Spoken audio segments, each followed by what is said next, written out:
Faut-il revenir au principe de l'équilibre budgétaire?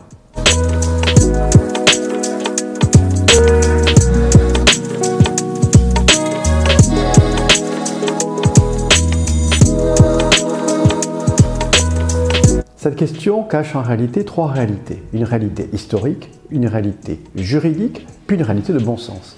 Une réalité historique. Historiquement, depuis le XVIIIe siècle, se pose la question toute simple des revenus de l'État. Faut-il que l'État équilibre ses comptes ou est-il normal que le roi dépense plus que ce que le peuple peut donner? Déjà, dans Montesquieu, dans l'Esprit des lois, celui-ci évoquait les vaines gloires des dépenses publiques. La deuxième question, elle est une question d'ordre juridique. Il est nécessaire de voter, c'est un principe constitutionnel, de voter les comptes en équilibre, à la fois dans les collectivités territoriales, à la fois au niveau de l'État et à la fois au niveau des régimes sociaux. Et puis il y a une question de bon sens. Un proverbe auvergnat dit, et je le répète souvent, on n'est pas riche de l'argent que l'on gagne, on est riche que de l'argent qu'on ne dépense pas. Donc il est nécessaire de revenir au principe de l'équilibre budgétaire, tout simplement parce que l'hôpital a besoin d'investir, a besoin de garder de l'argent pour lancer des projets et donc se projeter dans l'avenir. Mais l'hôpital n'est pas une entreprise.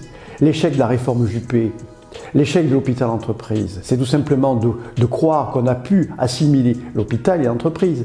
Mais parce que l'hôpital n'est pas une entreprise, cela ne veut pas dire qu'il ne doit pas respecter des lois économiques. Et parmi ces lois économiques, il y en a une de bon sens, qui est tout simplement le principe qu'on ne peut pas toujours dépenser plus que ce que l'on gagne. La situation, le déficit des hôpitaux, on dit, représente 500 millions d'euros. En réalité, les hôpitaux déficitaires représentent 1 milliard, les hôpitaux excédentaires 500 millions, grosso modo, ça fait 500 millions de déficit cumulé. Mais ces 500 millions, c'est quoi? C'est 1% des recettes d'exploitation des hôpitaux. Pourquoi faire de ce chiffre un simple objectif alors que tout simplement ça doit être un résultat? Le résultat de quoi? De l'action de tous les responsables, de tous les acteurs. Et la vraie question, c'est tout simplement se poser la question suivante. Comment mesurer la performance d'un hôpital? La qualité des soins, la pertinence des actes, l'évaluation des soins. Vous voyez très bien qu'à travers ce principe de l'équilibre budgétaire se cachent des dimensions très complexes où il faudra que les hospitaliers eux-mêmes élaborent des critères d'évaluation avant qu'un État ou avant qu'une personnalité extérieure vienne imposer ses propres critères.